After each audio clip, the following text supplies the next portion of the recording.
चल रहे संघर्ष और इसकी वजह से भारत के सामने आई चुनौतियों पर बात रखने के लिए उपस्थित हुआ हूं। इस समय पश्चिमी एशिया की हालत चिंताजनक है।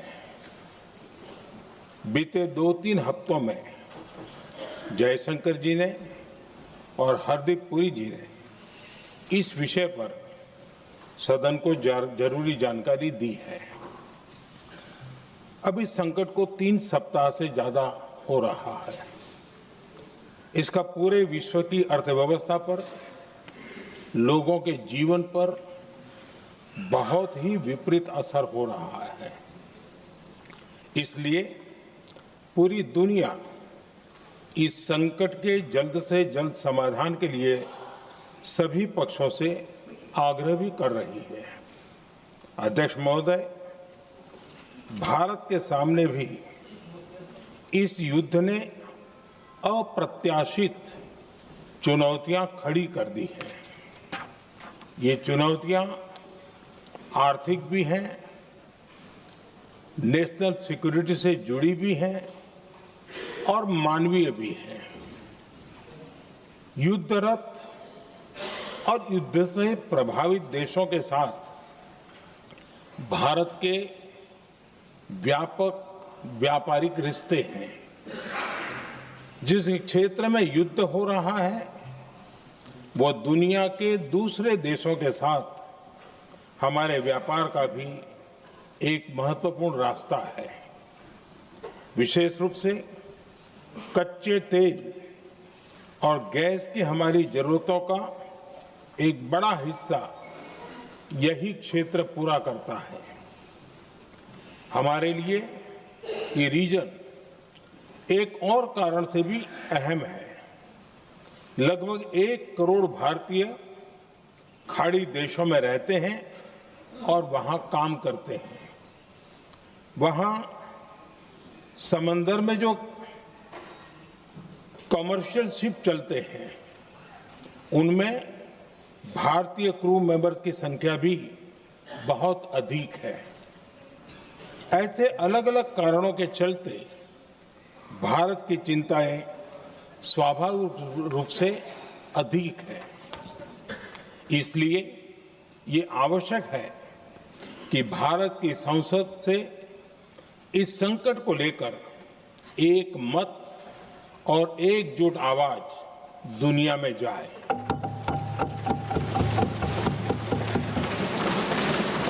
अध्यक्ष जी,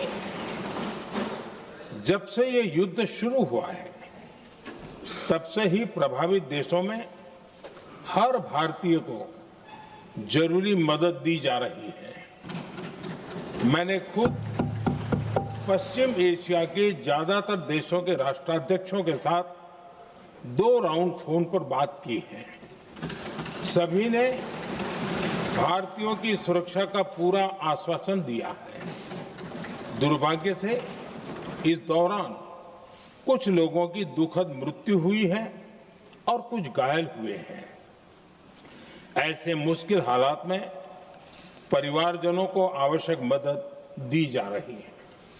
जो घायल है उनका बेहतर इलाज सुनिश्चित कराया जा रहा है। अध्यक्ष जी, प्रभावित देशों में हमारे जितने भी मिशन हैं वो निरंतर भारतीयों की मदद करने में जुटे हैं। वहां काम करने वाले भारतीय हो या फिर जो टूरिस्ट वहां गए हैं, सभी को हर संभव मदद दी जा रही है। हमारे मिशन नियमित रूप से एडवाइजरी जारी कर रहे हैं। यहां भारत में और अन्य प्रभावित देशों में 24/7 कंट्रोल रूम और आपातकालीन हेल्पलाइन स्थापित की गई है। इनके माध्यम से सभी प्रभावितों को त्वरित जानकारी दी जा रही है।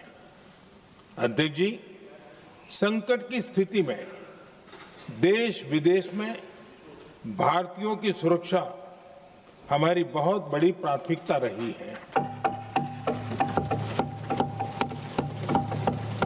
युद्ध शुरू होने के बाद से लेकर अब तक 3,75,000 से अधिक भारतीय सुरक्षित भारत लौट चुके हैं। ईरान से ही अभी तक लगभग 1,000 भारतीय सुरक्षित वापस लौटे हैं।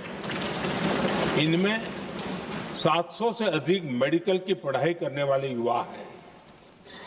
खाड़ी देशों में भारतीय स्कूलों में हजारों विद्यार्थी पढ़ते हैं। सीबीएसई ने ऐसे सभी भारतीय स्कूलों में होने वाली कक्षा 10वीं और 12वीं की निर्धारित परीक्षाओं को रद्द कर दिया है। इन बच्चों की पढ़ाई निर्बाध चलती रहे, इसके लिए सीबीएसई उचित कदम उठा रही है। यानी सरकार संवेदनशील भी है, सतर्क भी है और हर सहायता के लिए तत्पर भी है। माननीय अध्यक्ष जी, भारत में बड़ी मात्रा में कच्चा तेल, गैस और फर्टिलाइजर जैसी अनेक जरूरी चीजें हॉर्मुज स्ट्रेट के रास्ते से आती हैं। युद्ध के बाद से ही हॉर्मुज स्ट्रेट में जहाजों का आना जाना बहुत चुनौतीपूर्ण हो गया है। बावजूद इसके हमारी सरकार का ये प्रयास रहा है कि पेट्रोल, डीजल और गैस की सप्लाई बहुत ज्यादा प्रभावित न हो। देश के सामान्य परिवारों को परेशानी भी कम से कम हो, इस पर हमारा फोकस रहा है। हम सभी जानते हैं, देश अपनी जरूरत की 60% एलपीजी आयात करता है। इसकी सप्लाई में अनिश्चितता के कारण सरकार ने एलपीजी के डोमेस्टिक उपयोग को प्राथमिकता दी है। साथ ही एलपीजी के देश में ही उत्पादन को भी बढ़ाया जा रहा है।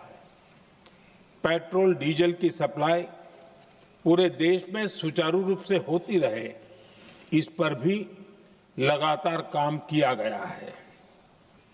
अध्यक्ष जी, आज की इन परिस्थितियों में एनर्जी सिक्योरिटी को लेकर बीते एक दशक में उठाए गए कदम और भी प्रासंगिक हो गए हैं।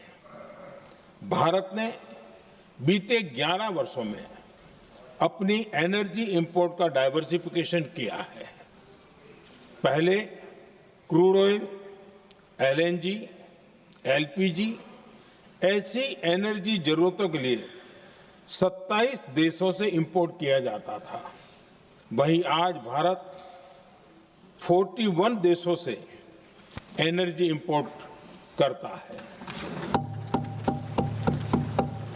अध्यक्ष जी, बीते दशक में भारत ने संकट के ऐसे ही समय के लिए कच्चे तेल के भंडारण को भी प्राथमिकता दी है। आज भारत के पास 53 लाख मीट्रिक टन से अधिक का स्ट्रेटेजिक पेट्रोलियम रिजर्व है और 65 लाख मीट्रिक टन से अधिक के रिजर्व की व्यवस्था पर देश काम कर रहा है। हमारी तेल कंपनियों के पास जो रिजर्व रहता है वो अलग है। बीते 11 वर्षों में हमारी रिफाइनिंग कैपेसिटी में भी उल्लेखनीय वृद्धि हुई है। अध्यक्ष जी, सरकार अलग अलग देशों के सप्लायर्स के साथ भी लगातार संपर्क में है। प्रयास ये है कि जहां से संभव हो वहां से तेल और गैस की सप्लाई होती रहे। भारत सरकार गल्फ और आसपास के शिपिंग रूट्स पर निरंतर नजर बनाए हुए है। हमारा प्रयास है कि तेल हो, गैस हो, फर्टिलाइजर हो, ऐसे हर जरूरी सामान से जुड़े जहाज भारत तक सुरक्षित पहुंचे। हम अपने सभी वैश्विक सहयोगियों के साथ निरंतर संवाद कर रहे हैं ताकि हमारे मैरीटाइम कॉरिडोर सुरक्षित रहे। ऐसे प्रयासों के कारण बीते दिनों हॉर्मुज स्ट्रेट में फंसे हमारे कई जहाज भारत आए भी हैं। अध्यक्ष जी, संकट के इस समय में देश की एक और तैयारी भी बहुत काम आ रही है। पिछले 10-11 साल में इथेनॉल के उत्पादन और उसकी ब्लेंडिंग पर अभूतपूर्व काम हुआ है। एक दशक पहले तक देश में सिर्फ 1-1.5% इथेनॉल ब्लेंडिंग कैपेसिटी थी। आज हम पेट्रोल में 20% इथेनॉल ब्लेंडिंग के करीब पहुंच रहे हैं। इसके कारण प्रति वर्ष करीब 4.5 करोड़ बैरल कम ऑयल इंपोर्ट करना पड़ रहा है। ऐसे ही रेलवे के बिजलीकरण से भी बहुत बड़ा फायदा हो रहा है। अगर रेलवे का इतना बिजलीकरण न होता तो हर साल करीब 180 करोड़ लीटर डीजल अतिरिक्त लगता। ऐसे ही हमने मेट्रो का नेटवर्क बढ़ाया है। 2014 में जहां देश में मेट्रो नेटवर्क 250 किलोमीटर से भी कम था, आज ये बढ़कर करीब 1100 किलोमीटर हो गया है। हमने इलेक्ट्रिक मोबिलिटी पर बहुत अधिक बल दिया। केंद्र सरकार ने राज्यों को 15,000 इलेक्ट्रिक बसें चलाने के लिए दी हैं। आज जिस स्केल पर वैकल्पिक ईंधन पर काम हो रहा है, उससे भारत का भविष्य और सुरक्षित होगा।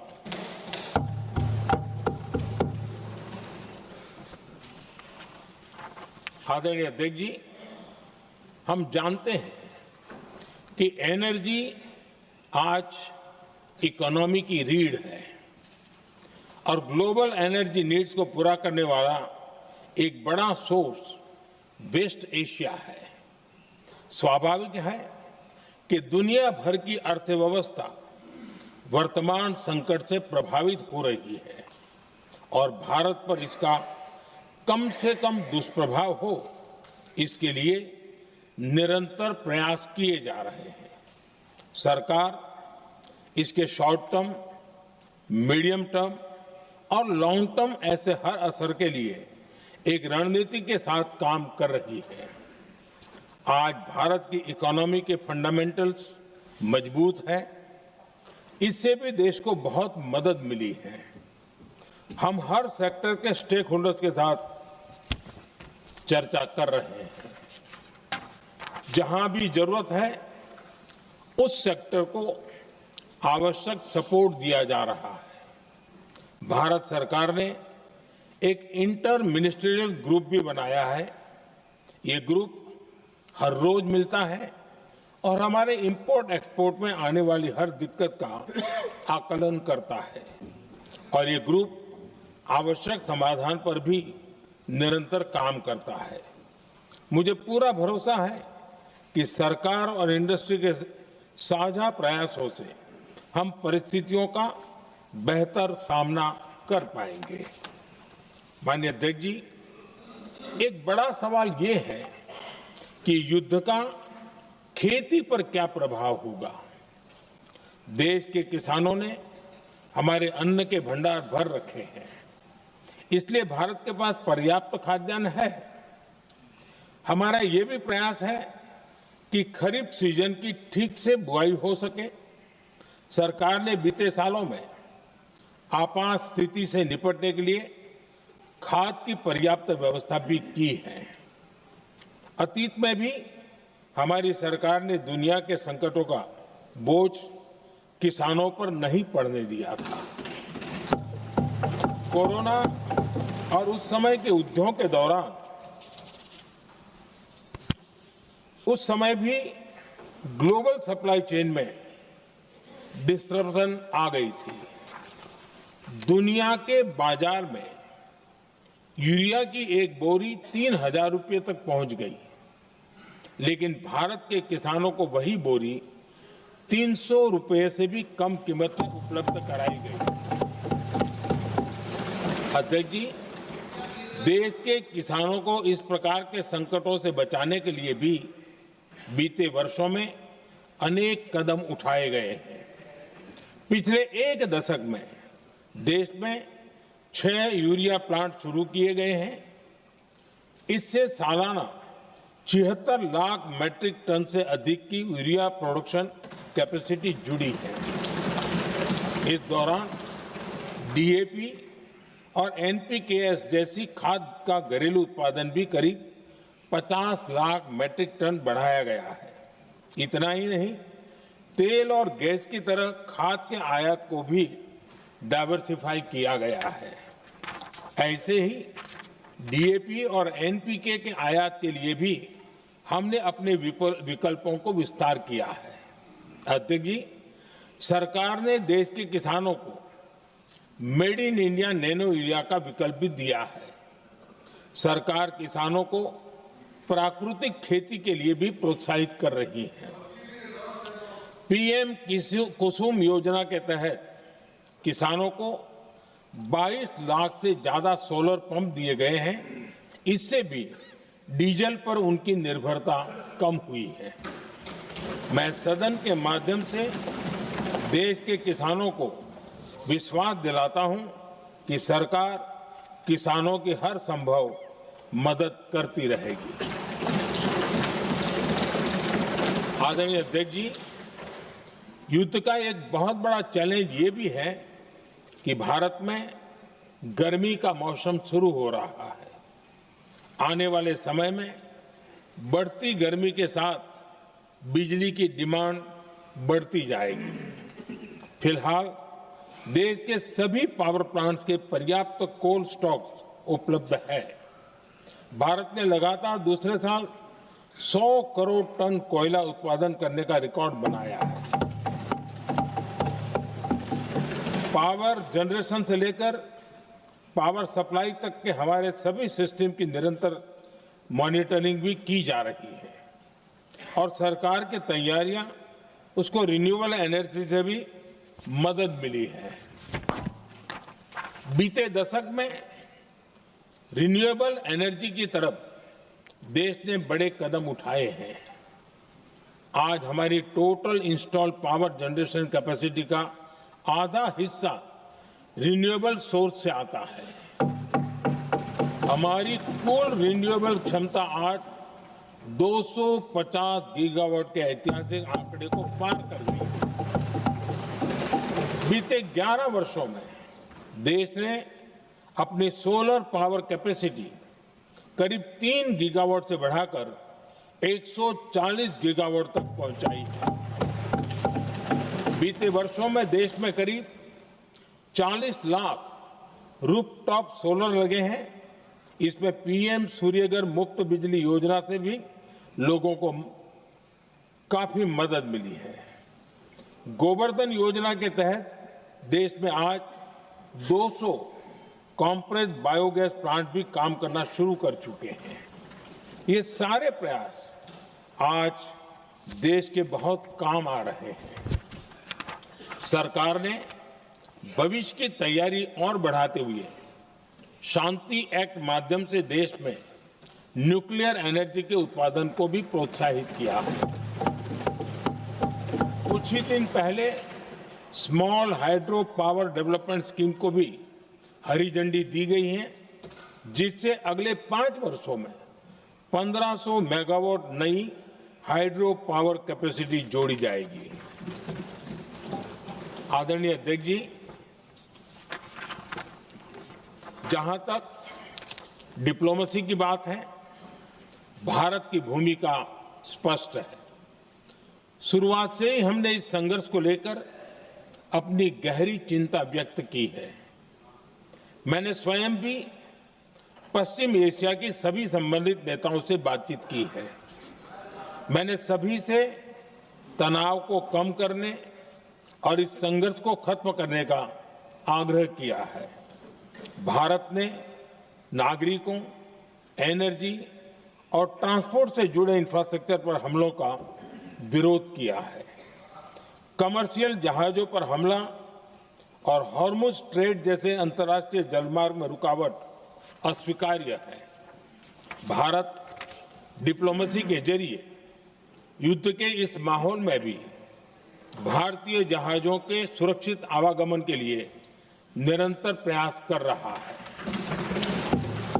अध्यक्ष महोदय, भारत हमेशा से ही मानवता के हित में और शांति के पक्ष में अपनी आवाज उठाता रहा है। मैं फिर कहूंगा कि बातचीत और कूटनीति ही इस समस्या का समाधान है। हमारे हर प्रयास तनाव को कम करने, इस संघर्ष को समाप्त करने के लिए है। इस युद्ध में किसी के भी जीवन पर संकट मानवता के हित में नहीं है। इसलिए भारत का प्रयास सभी पक्षों को जल्द से जल्द शांतिपूर्ण समाधान के लिए प्रोत्साहित करने का है। अध्यक्ष जी,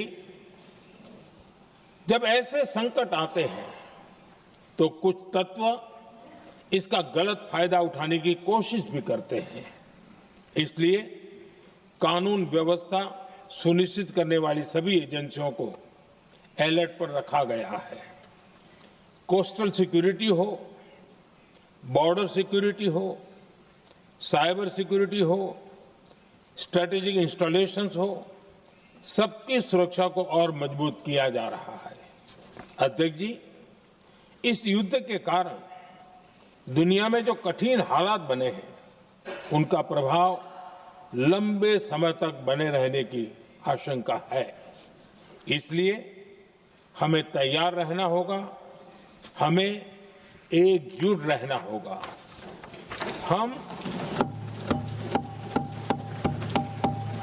हम कोरोना के समय भी एकजुटता से ऐसी चुनौतियों का सामना कर चुके हैं। अब हमें फिर से उसी तरह तैयार रहने की आवश्यकता है। धीरज के साथ, संयम के साथ, शांत मन से हमें हर चुनौती का मुकाबला करना है और यही हमारी पहचान है, यही हमारी ताकत है। और हां, हमें बहुत सावधान और सतर्क भी रहना है। हालात का फायदा उठाने वाले झूठ फैलाने का प्रयास करेंगे, ऐसे लोगों की कोशिशों को सफल नहीं होने देना है। मैं देश की सभी राज्य सरकारों से भी इस सदन के माध्यम से आग्रह करूंगा, ऐसे समय में कालाबाजारी करने वाले, जमाखोरी करने वाले एक्टिव हो जाते हैं। इसके लिए कड़ी मॉनिटरिंग जरूरी है। जहां से भी ऐसी शिकायतें आती हैं, वहां त्वरित कार्रवाई होनी चाहिए। देश की हर सरकार और देश का हर नागरिक जब मिलकर चलेंगे तो हम हर चुनौती को चुनौती दे सकते हैं। इसी आग्रह के साथ मैं अपना वक्तव्य समाप्त करता हूं। बहुत बहुत धन्यवाद।